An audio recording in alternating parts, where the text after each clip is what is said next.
श्री शिवाय नमस्तुभ्यम दोस्तों, जैसा कि आप सभी लोग जानते हो कल है 18 फरवरी रविवार का दिन।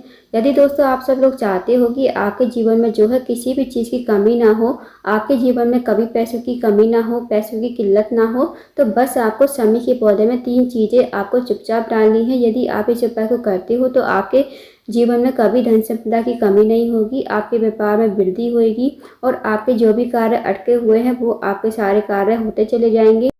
साथ ही साथ दोस्तों आपके घर में कभी लड़ाई झगड़ा नहीं होगा, आपके घर में हमेशा सुख शांति समृद्धि बनी रहेगी और आपके ऊपर जो है पितरों का आशीर्वाद बना रहेगा, पितरों की कृपा आप पर बनी रहेगी। साथ ही साथ आप पर शिव जी की कृपा हमेशा बनी रहेगी।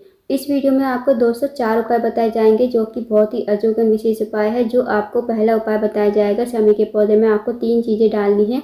यदि आप इस उपाय को करते हो तो आपकी सारी मनोकामनाएं अवश्य ही पूर्ण हो जाएंगी। पूज्य गुरु जी की कथा को सुनकर उपाय को अच्छे से समझाने का प्रयास करेंगे। तो आइए दोस्तों जानते हैं पहला उपाय कैसे करना है। यदि दोस्तों आपके जीवन में धन संपदा की बहुत ज़्यादा कमी है या आपके जीवन में कोई अधूरी मनोकामना है, काफ़ी दिनों से पूर्ण नहीं हो रही है, आपकी नौकरी नहीं लग रही है, आपके विवाह में बाधा आ रही है, आपके जीवन में जो भी समस्या है, इस उपाय को रविवार की नवमी तिथि के दिन अवश्य कीजिए। कल है दोस्तों रविवार की नवमी तिथि जो कि बहुत ही खास एंड विशेष है। तो आपको क्या करना है, आपको 1 लोटा जल लेना है स्टील के पात्र में। साथ ही दोस्तों आपको लेने हैं 11 चावल के दाने। अब जो आप चावल के दाने लोगे आपको देख लेने हैं, खंडित नहीं होने चाहिए। इसके साथ ही आपको लेना है एक सफ़ेद फूल। जो आप सफ़ेद फूल लोगे, बस आपको केतकी का फूल नहीं लेना है और कोई भी आप फूल ले सकते हो। इसके साथ ही दोस्तों आपको लेना है थोड़ा सा कच्चा दूध। अब आप इन्हें लेकर चले जाइए शमी के पौधे के नीचे। जहाँ भी आपके घर के आसपास पौधा हो, शमी का पौधा हो, वहाँ पर आपको चले जाना है। नहीं तो आपके घर में पौधा है शमी का तो आप वहाँ पर भी इस उपाय को कर सकते हो। इस उपाय को शाम के समय ही करना है, प्रदोष काल के समय 5:30 से 6:30 के बीच में आप इस उपाय को कर लीजिए। अब शमी के पौधे के पास पहुंचकर सबसे पहले आपके पास जो चावल के दाने हैं, एक सफ़ेद फूल है, थोड़ा सा कच्चा दूध है, वो आपको लोटे के जल में ही डाल देने हैं। अब आपको एक दीपक भी तैयार करना है। अब दीपक चाहे आप मिट्टी का ले लो चाहे आटे का। अब दीपक जो आप तैयार करोगे वो आपको गोल बाती का घी का दीपक तैयार करना है। और ये जो आपके पास सामग्री है, चावल के दाने, एक सफ़ेद फूल और थोड़ा सा कच्चा दूध, वो आपको लोटे के जल में ही डाल देना है। फिर इन्हें लेकर आ जाना है आपको शमी के पौधे के पास। शमी के पौधे के पास आकर सबसे पहले जो आपके पास दीपक है वो आपको कुंदकेश्वर महादेव का नाम लेते हुए इसे जलाना है। कुंदकेश्वर महादेव का नाम लेते हुए आप इसे दीपक को जलाओगे। फिर आपके पास जो जल है उस जल को आपको शमी के पेड़ की जड़ में धीरे धीरे श्री शिवाय नमस्तुभ्यम कहते हुए समर्पित करना है। और फिर आपको अपनी मनोकामना बोलनी है। जो भी आपकी मनोकामना विशेष है, बड़ी से बड़ी है, चाहे वो आपकी मनोकामना धन से जुड़ी हुई हो, व्यापार से जुड़ी हुई हो, नौकरी नहीं लग रही हो, या आपके जीवन में जैसी भी समस्या चल रही हो, आप अपनी समस्या कहिए। बस आपको ये छोटा सा उपाय करना है। इस उपाय को करने से आपकी सारी मनोकामनाएं अवश्य ही पूर्ण हो जाएगी। दोस्तों इस उपाय को विशेष तिथि पर करके देखिए, जैसे नवमी तिथि हो गई, मासिक शिवरात्रि हो गई, प्रदोष हो गया, अमावस्या हो गई, पूर्णिमा हो गई। अगर इस उपाय को हम विशेष तिथि पर करते हैं तो हमारी मनोकामना जो होती है विशेष, वो पूर्ण हो जाती है और हमें विशेष फल की प्राप्ति होती है। तो इस विशेष उपाय को करके देखिएगा, बहुत ही अचूक विशेष उपाय है। अब जानते हैं दोस्तों अगले उपाय के बारे में। यदि दोस्तों आपका कोई अदालत में केस चल रहा है या आपको कोई सरकारी कार्य है जो आपका पूर्ण नहीं हो रहा, आपका कार्य अटका हुआ है, बहुत दिनों से पूर्ण नहीं हो रहा है, या आपकी कोई अधूरी विशेष मनोकामना है जो काफ़ी दिनों से पूर्ण नहीं हो रही है, तो इस विशेष उपाय को करने से आपकी मनोकामना अवश्य ही पूर्ण हो जाएगी। साथ ही साथ आपका जो भी कार्य अटका हुआ है वो भी पूर्ण हो जाएगा। तो आपको इस उपाय को करने के लिए 1 लोटा जल लेना है तांबे के पात्र में। साथ ही आपको लेना है 1 चावल का दाना, 1 बेलपत्र और 5 दुर्वा आपको लेनी है। जो आप बेलपत्र और चावल का दाना लोगे वो आपको देख लेनी है, खंडित नहीं होना चाहिए। उसके बाद इस उपाय को आपको प्रदोष काल के समय ही करना है। देखिए दोस्तों, अगर हम प्रदोष काल के समय उपाय करते हैं ना तो हमें विशेष फल की प्राप्ति होती है। पूज्य गुरु जी पद्म मिश्रा जी ने खुद ही अपनी कथा में बताया है कि जो भी उपाय बताते हैं उन्हें प्रदोष काल के समय अवश्य ही कीजिए, क्योंकि प्रदोष काल में उपाय करने से हमें विशेष फल की प्राप्ति होती है और जो भी हमारी विशेष मनोकामना होती है अवश्य ही पूर्ण हो जाती है। तो आपको इस उपाय को प्रदोष काल के समय ही करना है। यदि आप प्रदोष काल के समय नहीं कर सकते तो आप सुबह से लेकर शाम तक कभी भी इस उपाय को कर सकते हो। अब इन्हें लेकर चले जाइए आप शिव जी के मंदिर में। शिव जी के मंदिर में जाकर सबसे पहले आपके पास जो एक लोटा जल है वो आपको श्री शिवाय नमस्तुभ्यम कहते हुए शिवलिंग के ऊपर समर्पित कर देना है।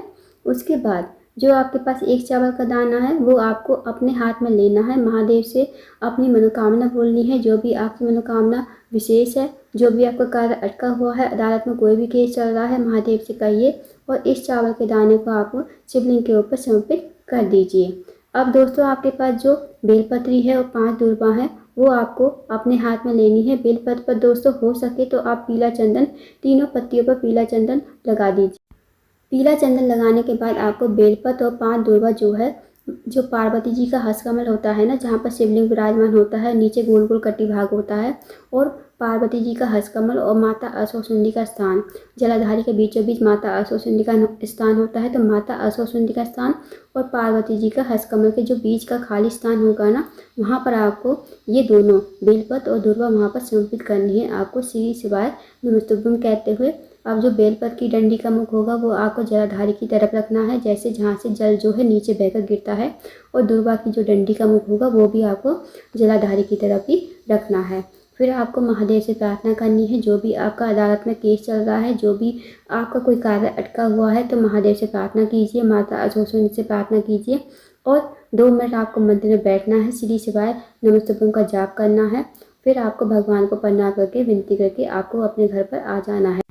यकीन मानिए दोस्तों, यदि आप इस उपाय को करते हो तो आपकी जो भी मनोकामना होगी वो पूर्ण होगी। साथ ही साथ आपका जो भी कार्य अटका हुआ है अदालत में, चाहे कहीं भी, तो वो कार्य आपका पूर्ण हो जाएगा। तो इस विशेष उपाय को अवश्य कीजिएगा दोस्तों, बहुत ही अचूक विशेष उपाय है। अब जानते हैं अगले उपाय के बारे में। अगला जो उपाय है दोस्तों, यदि आपके जीवन में धन की बहुत ज़्यादा कमी है, पैसों की तंगी है, या आर्थिक समस्या से बहुत ज़्यादा परेशान हो, या आपके घर पैसा तो आता है पर पता नहीं चलता है कहाँ चला जाता है, या आप 1 पैसे कमाते हो 1.25 पैसा आपको बीमारी में खर्च हो जाता है, तो इस उपाय को अवश्य कीजिए। इस उपाय को करने के लिए आपको लेना है एक तांबे के पात्र में 1 लोटा जल, साथ ही आपको लेना है 1 चावल का दाना, 1 हरा मूंग का दाना और 1 छोटा सा आपको गुड़ का टुकड़ा लेना है। अब इस उपाय को भी आप सुबह से लेकर शाम तक कभी भी कर सकते हो सके तो आप इस उपाय को प्रदोष काल के समय जरूर कीजिए। अब आपको इन सामग्रियों को लेकर चले जाना है शिव जी के मंदिर में। शिव जी के मंदिर में जाकर सबसे पहले जो आपके पास 1 लोटा जल है और ये जो आपके पास सामग्री है, 1 चावल का दाना, छोटा सा गुड़ का टुकड़ा और 1 हरा मूंग का दाना, ये आपको लोटे के जल में ही डाल देने हैं।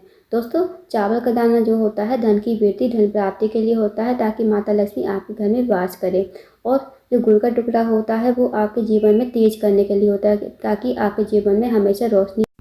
और जो हरा मूंग का दाना होता है वो आपके ज्ञान, बुद्धि, विवेक के लिए होता है। तो ये अगर हम तीनों सामग्री लोटे के जल में डालते हैं तो हमारे जीवन में कभी भी अंधकार नहीं होगा। हमारा जो जीवन है सौभाग्य की वृद्धि करेगा, हमारा भाग्य जो है चमकने लगेगा। तो आपको लोटे में ये तीनों सामग्री डाल देनी है। अब आपको इस लोटे को हाथ में लेना है।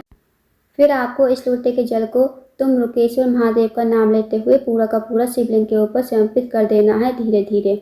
उसके बाद आपको महादेव से प्रार्थना करनी है, जो भी आपके जीवन में समस्या है, चाहे वो धन से जुड़ी हुई हो, व्यापार से जुड़ी हुई हो, जो भी आपके जीवन में समस्या हो, उस समस्या को कहिए, मनोकामना कहिए और आपको 2 मिनट मंदिर में बैठना है, श्री शिवाय नमस्तुभ्यम का जाप करना है। दोस्तों यकीन मानिए यदि आप इस उपाय करते हो तो आपके जीवन से जो भी समस्या है वो खत्म हो जाएगी और आपकी मनोकामना अवश्य ही पूर्ण होगी। तो इस विशेष उपाय को भी अवश्य कीजिएगा, बहुत ही अचूक विशेष उपाय है। इस उपाय को करने से आपकी सारी मनोकामनाएं पूर्ण हो जाएंगी। तो दोस्तों ये थे कुछ विशेष उपाय जो आपको रविवार की नवमी तिथि के दिन करने हैं। इन विशेष उपाय को अवश्य कीजिएगा। अगर आपको जानकारी पसंद आई हो, वीडियो को लाइक करना, शेयर करना, चैनल को जरूर सब्सक्राइब करना, कमेंट बॉक्स में श्री शिवाय नमस्तुभ्यम हर हर महादेव जरूर लिखना।